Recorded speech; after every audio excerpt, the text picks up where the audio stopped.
I want to ask a gentle favor from all of you. I would like to keep in touch with you all. And so a way that I would like to do that is if everybody can just get out their phones right now, I want you to go to this website right here, thekellercenter.org. Okay? This is the URL for the entity that I work for. And I want you to scroll down to this part right here. It's right below on the very home page there that says subscribe for updates from the Keller Center. So I'm going to go ahead and do that at the same time that you guys are. And this is my way to stay in touch with you. We only send out one email a month, and all we do in that email is we let you know all the things that we published that last month. And so there are a lot of resources that we produce that are all serve the purpose for how do we communicate the gospel to people in a highly secular and a rapidly changing culture and society. So that's what the Keller Center exists to do, is we exist to help all of you make the gospel more clear, compelling, and comprehensible, especially to highly secular people. So if you would, just punch in your email address there. If you don't like it after 1 or 2 months, hit that unsubscribe button. No harm, no foul. So with that being said, I want to dive right into our session here, our second plenary here together. What we're going to do. You're probably going to be better off just using your personal. Okay, well, when you get a chance, go to thekellercenter.org and sign up for the. Which Keller Center? I've got a dozen of them on the phone. Yeah. Okay. So, awesome. So we're going to cover two things here during this session. The first part, we're going to cover a brief history of how we got here in United States history that goes before the 1990s that we already talked about. And then the second thing we're going to do is going to get very nuts and bolts on what can we do as local churches and as clergy. And so those things being said, I want to start with us talking about the Puritans. The Puritans did something really, really interesting in America. They accidentally created capitalism. And they accidentally created capitalism because they had two characteristics about them that no other group had ever had before. They had an otherworldliness about them, and they had a view that work was worship. And as a result of this, this is Max Weber, by the way, this is his thesis, basically one of the founders of the entire field of sociology of religion. The Puritans, they accidentally created capitalism, and as a result of that, he said within 4 generations, capitalism became for the Puritans a kind of iron cage, and capitalism led them to lose their former zeal in their theology and in their practice. And so then when we move from that phase of American life and history, I want to take us briefly then to Europe. And in Europe, we had around the same time the Enlightenment. And this is this era in Western civilization where there's a renewed emphasis particularly on the faculties of reason and the use of science and these different kinds of things. And the problem, the Enlightenment brought a lot of really helpful things into Western civilization, but it also, the project itself was too ambitious because there's all sorts of things that are real knowledge that we need to know that we can't just know through reason alone or the 5 senses alone or through science alone, because we know that there are a lot of things that are important for us to know that aren't just material. And so the Enlightenment and the ways in which capitalism began to undermine some religion in the United States led our country to a place where it was actually not in a very good spiritual state. And this is kind of the initial groundswell of what became the First Great Awakening. And so, as we mentioned before, America was only 17% churched in 1776. And this is even after the First Great Awakening. And so when we see what the rates of church attendance look like here, it can be a little tough to read. That very first bar, that's the 17%. And then by 1850, we're up to 34%. And basically the peak of church attendance in the United States is in the 60 to 70% range in the late 70s and early 80s in the United States.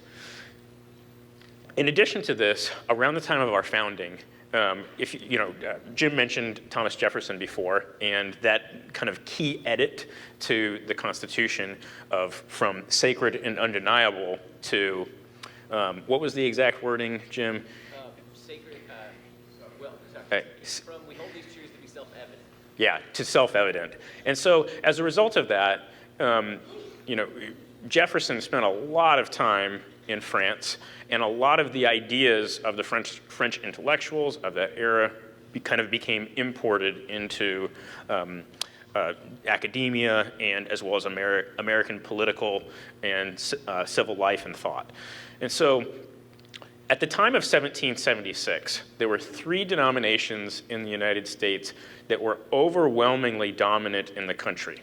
Those 3 denominations were Congregationalists, Episcopalians, and Presbyterians. At the time of the founding, that was 55% of all the people who went to church. So of the 17% who were church, 55% of those went to Congregational, Episcopal, or Presbyterian churches. By 1850, that number becomes 19%.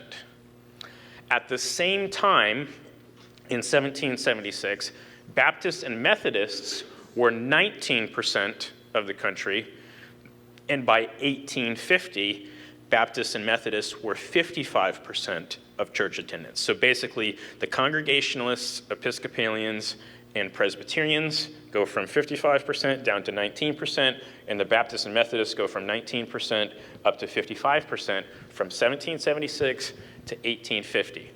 What happened? Okay. It's important that we understand what happened here because it does relate to kind of dechurching in America. It also relates to a lot of the trends as it pertains to the rise of non-denominationalism and the rise of Baptists in America. Okay, and I'm not saying all these things to like toot the horn of the Baptists because Jim and I are Baptists and blah blah blah. Okay, all right. You can. All the Baptist jokes are fair game, so you can make fun of us all you want. Okay, and some of the reasons why the Baptists kind of came to rise are actually kind of embarrassing. So it's actually kind of helpful. So there's also a rise of Roman Catholicism, the AME Church. I mean, all this will be in your, in the PDF that gets sent to you guys by Jordan and Jason here at some point after the thing.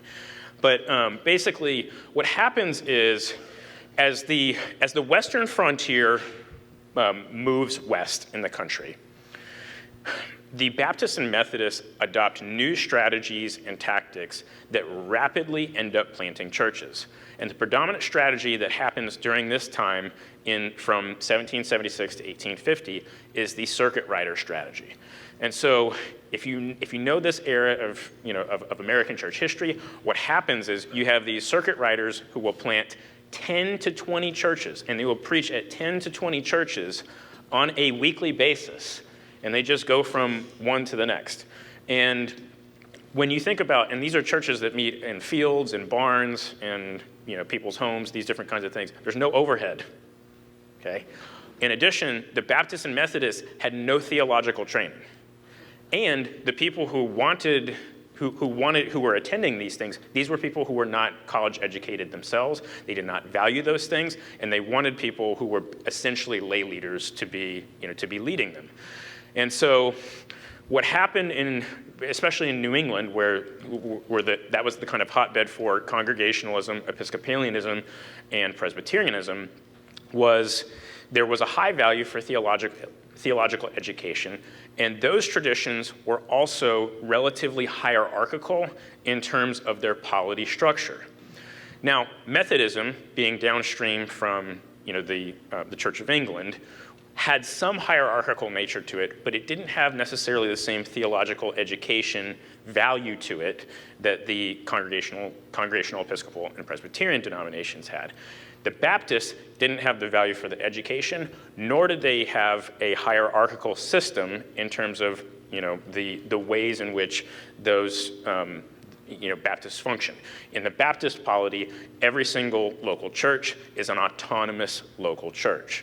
And so here's why this becomes relevant. What happens in Europe around the same time is you have the rise of higher and lower textual criticism, And you have all sorts of things that come downstream from that in terms of critiques of the Bible, critiques of Jesus, and critiques of the atonement. Those ideas begin to kind of cross the Atlantic, and the academic circles and theological, higher institutions begin to wrestle with what do we do with these ideas. And I think that there's lots of good answers for all of those different kinds of things. But yeah, that was kind of a shock to the system. And so in hierarchical systems, ideas can flow downstream much, much faster than on relatively flattened ground.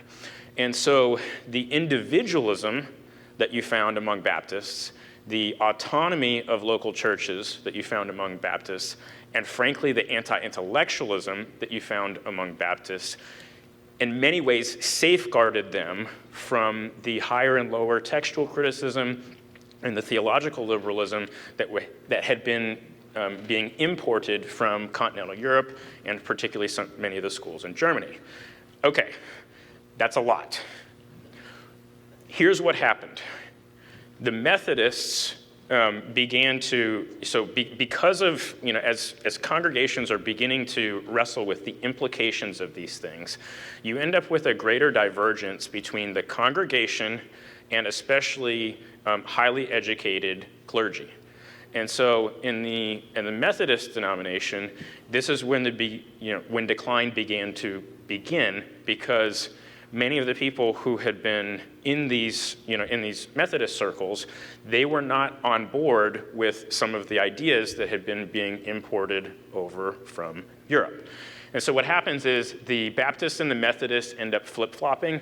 Methodism grew extremely rapidly, but then eventually begins, that's the dotted line, the Methodists, but then they begin to decline as theological liberalism begins to kind of work its way in certain parts of the country and in certain circles. And the Baptists continue to grow. Now, there was an interesting, you get secular, and there's also, this is the time where the itinerant, kind of circuit rider folks, they begin to dismount in addition to this. And these are some of the reasons why the Baptists that we kind of covered. Now, this is a mouthful. 1912, Second Quadrennial Convention of Federal Council of Churches. What in the world is that? Okay, so this was an ecumenical council that got together in 1912 to solve a major problem that was happening, particularly in churches in middle America, flyover country. You know what the problem was? The problem was over-churching. There were too many churches. As a result of that, they gathered to kind of ask themselves, what should we do about this problem? Here's what they concluded. This is in their written document. The way to eliminate extra churches was to merge them into non-denominational Protestant community churches. Now, I got a question for you. What is a non-denominational Protestant community church when you pull off the hood? Paradox. It's a Baptist church, okay? That's what it is. 9 times out of 10, it's like that, the Scooby-Doo, like, who did the murder or whatever? It's like you pull off the hood. Oh, it's the lighthouse guy, Anyways, okay, so, yeah, what is it? It's a non-denominational, it's a Baptist church. Okay, all right. Enter the 20th century. We have the fundamentalist modernist controversy. Within Methodism, you have the battle between the old school and new school Methodists. You have textual criticism, theological liberalism. You have splits, Westminster, coming out of Princeton. You have questions about the authority of the Bible, the death and resurrection of Jesus. What do we do about science? What does this mean for morality? There's a lot of things that people, are wrestling with. And so what gets birthed out of the fundamentalist modernist controversy is basically evangelicalism is the thing that kind of goes right down the middle, and then fundamentalism, veers to the right, and then the modernists kind of veer to the left. So these are important things that are kind of downstream from this entire de-churching phenomenon. Because who were the people who de-churched first in this country? It was out of the main line. Okay? These are the uncomfortable things that we have to talk about, okay? And so what came after that? Roman Catholics. What came after that? Evangelicals. Okay, so there were a lot of things that were happening in terms of, why there was mainline decline. We've kind of covered some of these things. Again, this will be in the PDF that you have. This is something that when you get it, you're going to want to read it. It's super depressing, unless those ignorant Southern Baptists, they had really good theological scores on these things, and the most educated people had terrible scores on the basics of the faith. Baptist ignorance saves us. Anyways, the two denominations that have been hit the hardest by dechurching in America are the Episcopalians and the Presbyterians. Okay, and when you pull out the PCA and the EPC and the ECO, the picture is actually quite dire and quite bleak for the PCUSA. I don't need to belabor that point. I know that all of you have felt that acutely in many of your churches, but I do want to point that out. And the Presbyterians are in worse shape than the Episcopalians once you pull out some of those subgroups. Okay, so Jim's already covered this of stuff that happened in this era, and I feel like we've kind of covered in many ways some of the developments that happened in the 1990s. You guys can look at this, on your own. In the past few years, yes, we've seen a lot of things from Y2K, 9/11, Columbine, wars. We had the rise of the new atheists. We had that season, and then we had all sorts of scandals, from the Spotlight scandal in Boston and subsequent other dioceses, the SBC abuse stuff from the Houston Chronicle, and then all sorts of other developments on sexuality, financial developments in our culture's history, and then all sorts of things. When you think about everything related to web and tech these last several years, a lot has happened. And so all of those things all play into how we got to kind of where we're at here today. With those things being said, I'm going to hand it over to Jim here, and we're going to get very nuts and bolts here in this last section. He'll kind of carry us most of the way home, except for a couple notes from me. I loved as Mike was talking. Makes me think of one of my favorite movies, A River Runs Through It. Have you seen it? So Brad Pitt's dad is Presbyterian, and Brad Pitt asks his dad, what's a Methodist? And you remember what his dad said? They're Baptists who can read. And I think that illustrates a lot of the truth that Mike is talking about. So like the first talk where we were data heavy and then we went to practical application, we want to do a similar thing here. We want to be history and then practical application. So when it comes to what can be done, the first thing and the most important thing that we want to say is hold on to historic Christianity. We statistically, of course, we can all make a good theological argument here, but statistically, we can see that when a church departs from Nicene Creed Christianity, the core of what we believe, it is going to die.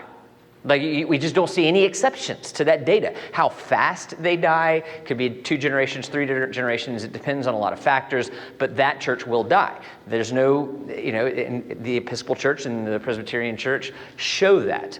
And we don't say that to shame anybody, but the data is here. We let go of Nicene Creed Christianity, we die. The most important thing that we can do as a church is to hold on to the faith passed down to us. Everything I'm going to say after this is secondary, to hold on to the gospel. Amen. Secondly, invest in 13 to 18-year-olds. So the period of time when you are most likely to de-church is 13 and 30. And that makes sense because there are 3 distinct stages, that are hard stages. You have your high school years, then you have your college years, then you have your establishing your young professional or whatever comes next. College years, I would say for most, but not everybody. Some jump right into job. But working backwards, the main challenge in this third stage, establishing your young professional career, is isolation and loneliness. Then you get into the college years. They're very interesting. One of the things that we learned in our study, it makes sense, but I don't think it's anywhere else in terms of proving it statistically. When a student goes from a church into college, if they are involved in both a college ministry and a church, they are 3 times more likely to continue going to church after they graduate. And we started to think about it, and it makes sense because students who are only involved in a campus ministry, they have this great discipleship into that next stage of life, but then they leave college looking for this intense same stage kind of life-on-life discipleship, and you're not going to find that. And then on the other side, I always feel funny saying this, if a college student is only involved in a church, they appreciate church life, but many of the times they don't get the discipleship that they need as they leave their parents' home. Now, when I say college ministry and church, it could be church and then something like RUF, Campus Crusade, Pioneers, or not Pioneer, Pioneers too. There's a lot of good college ministries.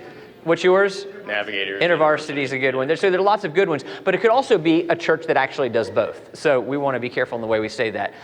Then we get to 13 to 18.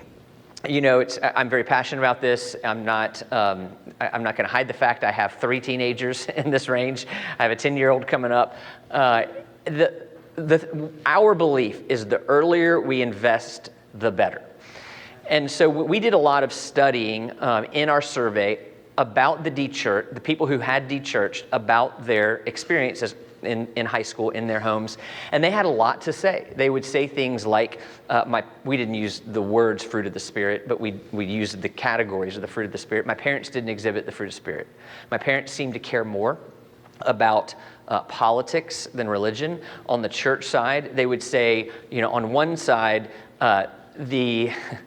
you would have the more conservative churches that didn't really know how to engage in the world. And then you had the more, I guess you could say, attractional churches that were very engaging and had some life skills, but there was it didn't really have any intersection with God. And so they might learn some life skills, but go on to, you don't have to connect that to the gospel in their mind. You have a lot of families that, a lot of people who said, once I got into high school, sports became more important than church. And we all know the travel sports pressure. I feel it now with my kids, and we're trying to navigate it in a way where we can let our kids do the things that they want to do and really invest in them and show them church is important. And I have to say, we have to make some really hard decisions on the side of sports, really hard. So when we talk about this stage, it is important. I have a deep belief that we want to be raising up our children in community. I remember when my kids were little, I was talking to an older Presbyterian pastor and telling him, youth ministry isn't biblical. It's the responsibility of the parents to be discipling their children. And he looked at me just with a smile and said, I used to think like you until I had teenagers. And now I so appreciate what he was saying. I saw a video of an atheist sociologist, and his point was that we need the same point. We need to raise our kids in community. How he got there was interesting. He said because of evolution, our kids are wired to leave the home. And so between the ages of 13 and 25, and there's a lot of science behind this, they are wired to leave the home so they don't listen to their parents. But if somebody else in the community is saying the same thing the parents do, they're going to listen to them in a way their parents won't, that they won't to their parents. And so I started thinking about this, and I'm like, I don't get there the same way, but I think you land in a really good spot. I think the design is that our children would leave the homes, and that design has been marred by sin. But I completely embrace his conclusion. We need to have a community of people who are telling our kids the same thing. And so at our church, we have been working very hard to develop that community, to come up with a plan from very early ages to 18. How are they going to learn to read the Bible? How are they going to learn to share their faith? How are they going to learn the message of the Bible? When are we going to engage gender and identity issues? When are we going to be talking about sex? And we talk to the parents and say, if your child grows up in this church, these are the things, and more or less when, that they're going to hear and learn, and we want to come alongside you in this. This is not outsourcing. And it's been, it's almost, some of the parents have said things like, Jim, once I heard that, I don't care about your preaching anymore. There's a church that wants to, as a community, invest in my teenagers. We're in. So I could say a lot about this, but I'm going to take off my pastor hat now, put my dad hat on. I'm reaping the blessings of that, and it's been a sweet thing. And I don't pastor like a mega church. When I came in 2018, we had 6 kids between 6th grade and 12th grade. And now we have, just since 2018, we've collectively, as a church, been making these changes, and I think we have about 60. And so it's really been sweet to watch this play out. There's a lot I could say on that, but to get through. We want to learn from the back door. So when people, you think about churches have front doors and back doors, when people leave the church, there's a tendency for us not to really care much about them once they've decided they're going to go. It is really helpful to listen to the people leaving. And for leadership, we do what we call exit interviews. And it doesn't mean that we're going to cater to whatever it is they didn't like, but sometimes we hear things and we're like, guys, this is something that I would agree is a problem. We're not going to keep them, but what can we do over the long haul to address these problems? We need to listen to the people who are leaving. To that end, very briefly, I'm going to give it to Mike to talk about a resource on the front door, the back door. So one of the things that Jordan and Jason will send out to you guys at some point here in kind of the wrap up from this conference is both of the presentations that you received here, but also this thing that we're calling the Rechurching Toolkit. Okay, I want to explain this. So this thing is organized in 3 subsections. Okay, opening the front door, closing the back door, and sending out your church body better equipped. And basically, what happens in this Rechurching Toolkit is 2 things. Now, Jim and I felt like the book, there's 2 fronts here. If we want to make a difference on dechurching, we've got to make a difference on 2 fronts. The first is individual and interpersonal, okay? The way that we relate to people, as just each of us as individuals. The other thing that we have to do is we have to build healthier local churches. So that means healthy pastors and healthy local churches, okay? When we do both of those things at the same time, then now we have 2 rails to run on in terms of making progress on dechurching. Okay, so we felt like our book, The Great Dechurching, was like 70% geared towards interpersonal and maybe 30% geared towards equipping pastors, clergy, people who work in a ministry environment. We wanted to create a resource that was exclusively for pastors and their sessions or leadership teams. A free resource. A free resource, and that's what this is. And so we're giving that to you. And so there's 2 things that happens in the Rechurching Toolkit. The first is it's a 20-point audit for the 20 most important areas that cause people to either dechurch or that make coming in the front door more difficult, or areas where your church members are not set up to be sent out properly equipped. And so the first part of this is you're gonna do this with your elder team and your session, and you're gonna go through the 20 places, and you're just gonna check, yes, we're doing well on this 1 out of 20 item. No, we're not doing well on it, or this is an area where we need a little bit of work, okay? So you're gonna do that together, and then what you're gonna do is, okay, and so here's some examples of, I just wanna give you an example of what one of those areas might look like, okay? So here's, where are we going here? Sorry, went too far. Okay, do you have a process for following up with members or attenders who move away to help them find another healthy local church? If the number 1 reason why somebody dechurched was they moved, moving is now a pastoral emergency, okay? So there's very simple things that we can do to fix that problem. And all we have to do is we remain their pastors until they find another healthy local church, and we stay with them. Most of you, and from our experience, most of you do not have a process for this. We didn't have a process for this. And you know what? That's okay. But you know what? We can fix that. This is very fixable. All you have to do is develop a process for, okay, well, who's moving away from our community, and how do we stay with them until they find another healthy local church? This is the nuts and bolts stuff that we're talking about here. And here's the deal. We're talking about real human lives here.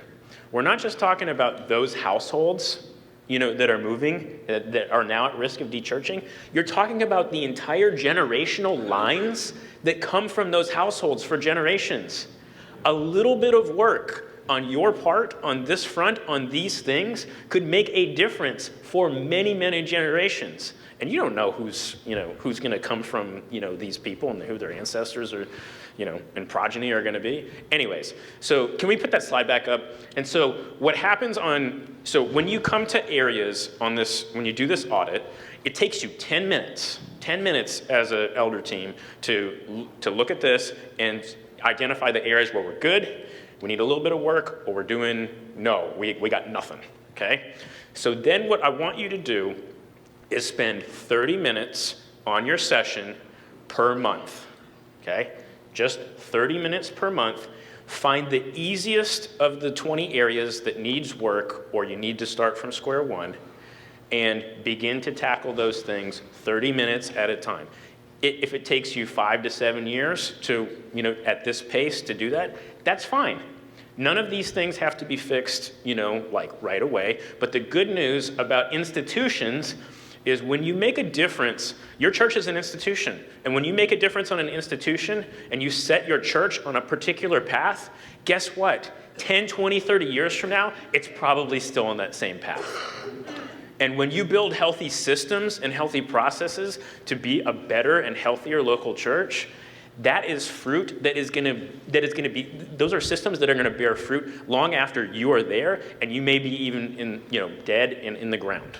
Okay? So we are passionate about you guys being able to build healthier local churches, and for you guys to be equipped as clergy to be able to to build healthier local churches. So we wanted to build something that's ultra basic, so that anytime you identify an area that needs growth, that first paragraph up there, why is this relevant for dechurching? We're going to tell you why it matters for dechurching. Okay? Then we're going to give you a bunch of resources that you can look at for further education. And then, Mike, how do we fix this area? Well, good. I'm glad you asked, because here's some rails to run on in terms of some project management action steps. That's the Rechurching Toolkit. It's nuts and bolts. And if you don't remember anything that I just said there, all of that is in the instructions on the first 3 pages of the toolkit. Great. All right, so moving on to number 4, what can be done? Develop substantive membership. We acknowledge that there is no 11th commandment, thou shalt join a local church in the Bible, but it seems really clear in the New Testament that there is an understanding of who's in and who's out. There's a way that the church knows how to knowledgeably pray for all its people. When somebody enters into crisis, there's a way that the church knew to enter into that with them. And so I think the simplest way for us to define substantive membership is, do our churches, ours included, have a system where the leadership knows how to knowledgeably and substantively pray for every single person in that church? If you develop that system, everything else works. Relationships. I feel like I don't need to belabor this, but relationships is one of the biggest things that came out of the study. What is the number one reason that people would come back to church? Relationships. So what does it look like to mobilize our people to utilize the relationships that they have? So in my own ministry, personal ministry, I've developed 4 questions. You heard Mike talk about how he asks people, are you a person of faith? I've done that. I've leaned a little bit more towards, I'll ask somebody as is relationally appropriate. Did you grow up going to church? That's usually not very offensive. Just want to know about them. And then if they say yes, I'll be like, oh, do you still go to church? And they'll say often no. And now I know they're de-churched. And I'll ask them, oh, what made you stop? And then I'll know, are they casually or casualty? And then I'll ask them something like, well, what role does faith play in your life? Who is Jesus to you? And then I can understand where they are and relationally engage them, listen curiously, and hopefully help, in the words of Tim Keller, more or less, help them realize how their hopes, their dreams, and the storyline of their life finds its best ending in Jesus.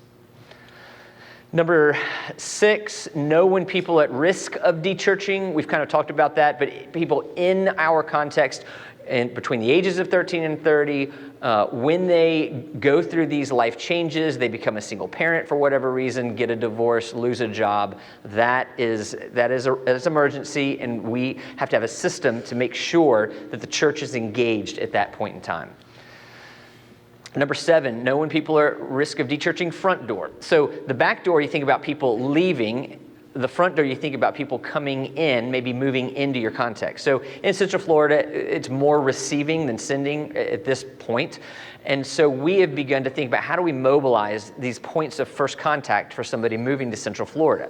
So your realtors, school administrators, school teachers, moving companies, like whoever these people are, these points of first contact, how do we talk to, in our congregation, those people and help them see the missional value to what they're doing, because they might not just be, they have the opportunity to not just show somebody a home or a school, but a church too. And it's been really interesting to see the fruit of that. There was actually a story of a woman who was a Christian. She belonged to a church that pastored by a friend. She was driving through a neighborhood and she saw a moving truck. And she had heard from her church leadership about this, and she just felt the Spirit moving. She turned around, introduced herself, said, what kinds of things are you all looking for? And they're talking about schools. And she said, well, are you looking for a church? And they said, actually, yeah. And she invited them, and they plugged in that next Sunday and never left. But that would not have happened, at least in that way, if not for her seeing the moving truck and pulling in the driveway. Number 8, find creative ways to use our buildings. This is a longer conversation, but there are a lot of churches that are not doing well. I think you understand what I mean when I say that membership's declining, and they have found very creative ways to engage the community. They found very creative ways to utilize their building for other church plants, whether incubation or adoption. There are churches that are doing very well that have found ways to bring counseling ministries in or bicycle ministries in, but just creative ways to be able to use the buildings that we have. Number 9, be intentional with our digital footprint. So technology is an interesting thing. One of our, I'm not anti-technology or even live streaming, but we shut our live stream down. After COVID, we wanted to be very clear that God is calling. And if you have a live stream, I'm going to circle back and affirm you in just a second. But we began to see people using that as an easy way out of what God had called them to do. And so we cut it, and our attendance increased. Now, we still utilize technology. We put sermons online. We have podcasts. We have a website. We're constantly thinking how to make it better. But I think the way that we need to think about technology is this. It's not neutral. Technology is not neutral. So you go back to the early New Testament church, and you had the Roman roads, which are essentially a Roman war machine. A Roman war machine that fostered the spread of the gospel all over the empire. You have the printing press that is a propaganda machine that was fostered in a way that people began to be able to read the Bible in their own languages. So in the same way here, when it comes to technology, I think the question we need to ask ourselves is, are we using our technology as a replacement for what God has given our people, or are we using it as a way to move them toward what God has for them, which is embodied worship involved in the community, in a local church? One really cool story, we have a friend who saw this and saw the low-hanging fruit of the mainstream de-church evangelicals, and they created a digital plan to be able to engage them and move them toward embodied worship, and this church in 4 months had 300 new people. It was pretty remarkable. Number 10, take mental health seriously. We'll come back to that if we have time, but what I do want us to see is that in the book, we dive into this even more, and you can read about this, but among the de-churched, the anxiety, depression, loneliness, and suicidal ideation skyrocketed. I mean, it was unbelievable. And so you have, yes, the gospel and community is the answer, but we need to be able to understand the mental illness that's happening to be able to help walk them into that gospel community in a way that doesn't minimize what they're really going through. But mental health is a significant issue. Let's see. I thought I had Did I skip one? Yeah. No, there we go. Sorry about that. It's exile. Oh, did I skip over it? I don't know. Yeah, maybe. Well, let's say number 11, embracing exile. God's people, when you look around the world today and you look over New Testament Christianity, Old Testament Christianity, God's people have most often lived in an exilic state. This home is not our home. Our home, our citizenship is in heaven. One of the main things about the 20th century that I think hindered Christians is that this began to feel like our home. And so we're returning to what has been normal for Christians across space and time to a place where we're realizing, oh, it's hard to be a Christian here. and even for lots of reasons. And I think as church leaders, we need to call that what it is, and instead of trying to make this country our home, disciple our people that this is not our home. And the challenge is you feel because of that. Let's talk about our citizenship in heaven and what that does to reorient how we understand where we are now. I'm going to go through a few challenges very quickly that we've identified that we at least want to put on your radar. The first is the need to embrace both confessional and missional framework. So we have a whole chapter in the book on this, but churches tend to be more confessional, so that we understand what we confess to believe, we dot our theological I's and cross our T's, but you have churches, and our church would have fallen in this vein, haven't seen a new convert or baptized somebody who wasn't biologically related to us in over a decade. So there's confessional, but there's not a real missional spirit. But then you get over on the missional side, and you see churches that are booming with lots of young people, but it's really unclear what they confess to believe. And there's a ceiling on what they'll teach because they don't want to offend anybody. Really, it seems like entertainment is what's winning people, and ultimately what we win them with is what we win them to. And the back door begins to be as big as the front door. They're not given the tools to be able to really walk with Jesus in this world when church becomes nothing more than Coldplay and a TED Talk. Strong opinions coming here at the end. All right. Number 2. If you were a part of a church plant in the late 90s, early 2000s, chances are you were doing something new. Whether it was contemporary worship or modern hymns or expositional preaching or relevant messages, you were doing something new, and because of that, you benefited from Christian transfer growth. And somewhere in that 20-year period, we began to feel like if your church plant is not totally self-sufficient in 2 years, you must be doing something wrong. But in reality, that is hindering us because we need to be freeing up our church planters to return to the hard work of evangelism and discipleship, because nothing anybody is doing at this point is new, and if they are, that's bad. So we need to be able to think through how do we support our church plants longer and resource them to be able to engage in the real hard work that it has always been of evangelism and discipleship. Number 3, this is just an interesting Lifeway study. In 2014, there were 300 more churches that opened than closed.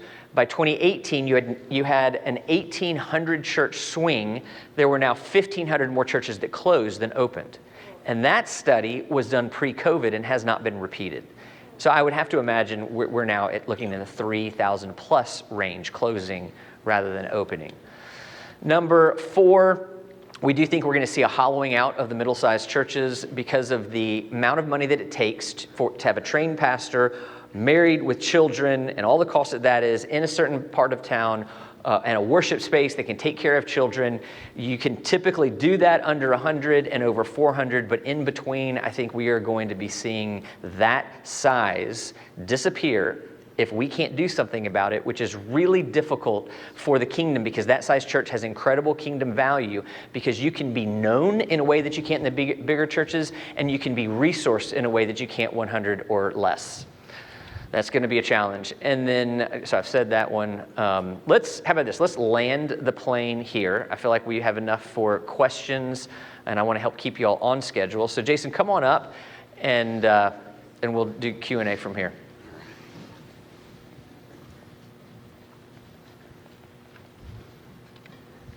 First of all, let's hear it for Jim and Mike. I know that I know that you're all crashing. I can see it happening. It's all right, though. But listen, I do appreciate not just your presentations today, but the fact that you're willing to resource us. I think that is really incredibly generous and wonderful. So thank you for that. I want to encourage everybody, if you have not purchased The Great De-Churching, that you do that. Maybe make the order before you get home. I think is a wonderful resource, and I think it's only going to make sense when you use the toolkit. You will have had the backstory of kind of going through the book and doing that together. I encourage you to do that with your session.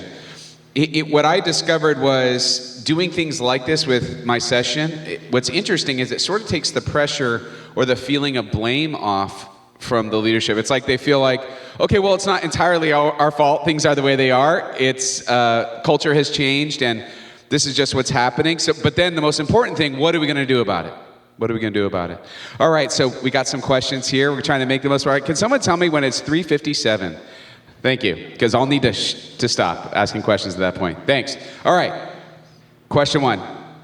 When you finally sifted through the data, how did you two start translating it into ministry yourselves? Like, once you found out what you found out, what was your process for translating it into your context?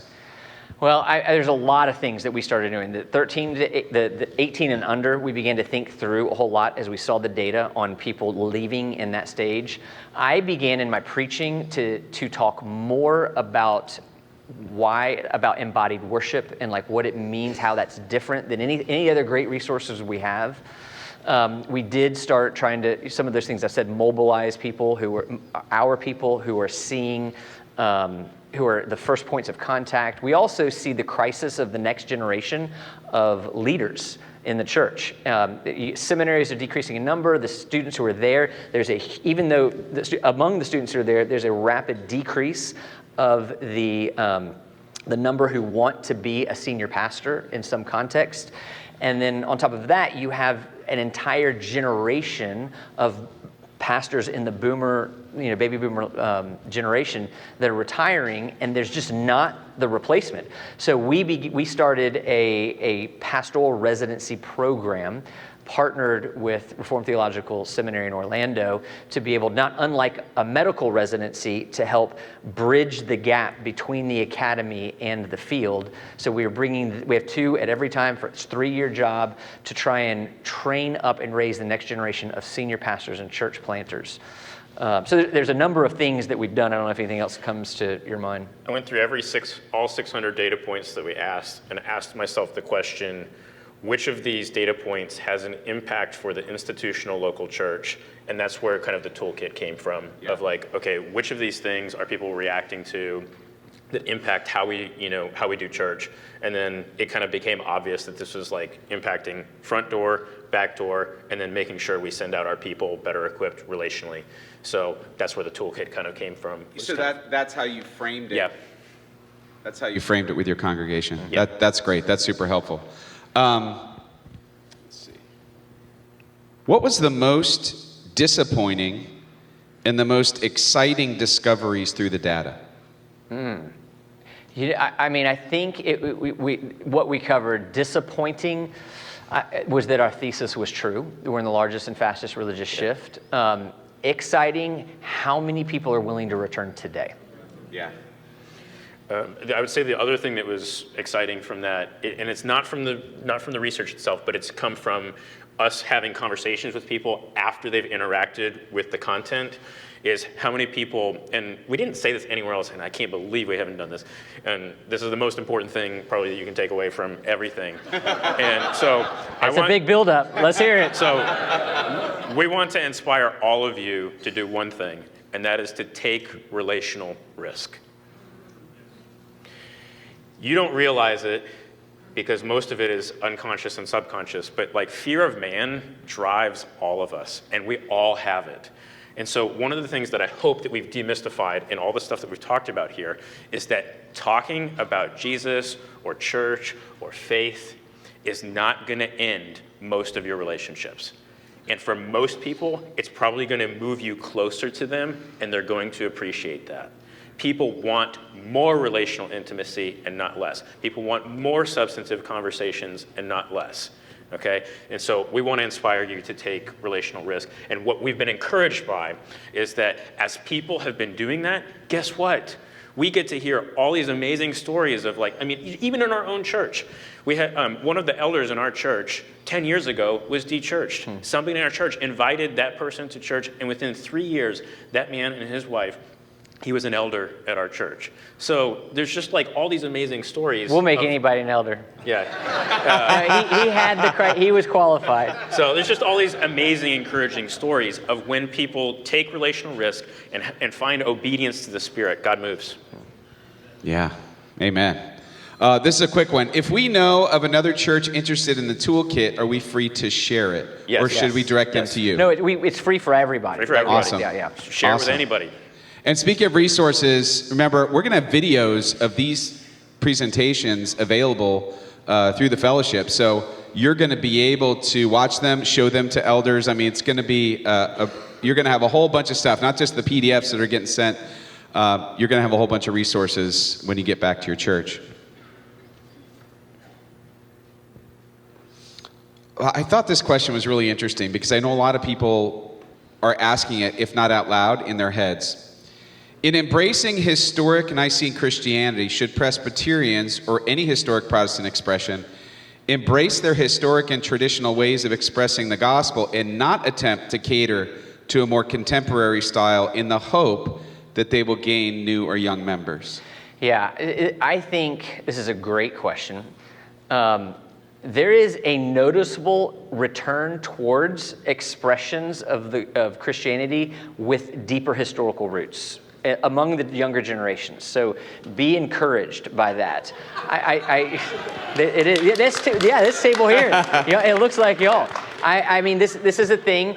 I think what we need to do is just to make sure, I think a challenge in that world that some churches are doing amazingly and some not, it isn't to cater to the culture, but to make sure that what we're doing is accessible to that generation, that it makes sense. So accessibility is the word I like to use, and in identifying the historic streams, which we think we're trying to do at our church. Probably maybe not as much as the Episcopal Church or some others, but in terms of the historic tradition, but historic and accessibility. That's great. But you guys have done this a few times, I think. It's a good question. Answer this. Okay. This was just sort of informational. What do you make of the recent Pew survey? How does it challenge and or overlap with your findings? I'll take this one. So I've spent about 20 hours reading all 391 pages. God bless you. And wrote an executive report. If any of you want You and Scott should be friends. Where's Scott? If anybody wants my executive summary, you can find me on Twitter. It's at MSGWrites, and you can read my executive summary tweet thread on that. Or if you subscribe to the Keller Center, you would have gotten that in our March newsletter. Anyways, okay, so the biggest storyline in the 23-24 Pew Religious Survey, this is a 37,000 person survey, the biggest storyline there is that the rise of the nones, that's N-O-N-E-S, these are nothing in particular, so this is atheists, agnostics, and people who identify as nothing in particular, has leveled off at around 30%. In addition to that, at the same time as that's leveled off, the decline of people who self-identify as Christians in the country, that decline has also leveled off. That's the good news. The bad news is this will be temporary, okay? That's the bad news. Apart from a third great awakening in this country, that phenomenon will be temporary, because what's happening is time goes on and everybody dies. And as the greatest generation dies, and as the boomer generation dies, and as Gen Alpha, Gen Z, and the millennials come in after them, they're just nowhere near as religious on any tradition. And so as generational replacement takes place, we're going to see, again, more nones, and we're going to see more decline, again, apart from, kind of a third great awakening. And is that possible? Yes, it is. And that is our prayer that's a prayer for us on a daily basis. And I think there are some seeds of that you can see. You've seen the Asbury stuff, you've seen other things that give us tremendous cause for encouragement, but it's not here right now. And so, yeah. I see a new slogan for our churches. Time goes on and everyone dies. That's good. So, sorry. What? I can see the T-shirt Yes. already. I think that's in Ecclesiastes 18. So, speaking of reaching the D Church, you just mentioned Asbury University and the outpouring that happened there.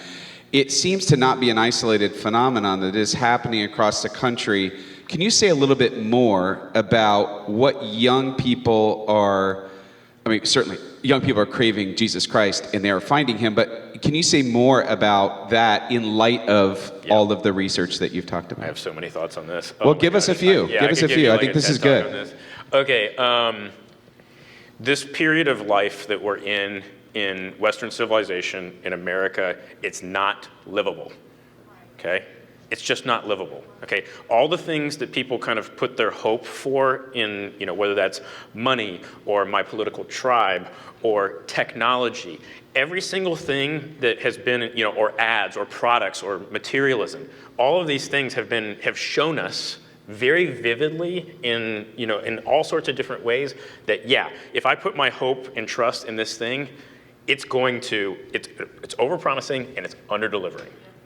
And so a simple way to put this is late modernity, this period that we're in, it's unlivable.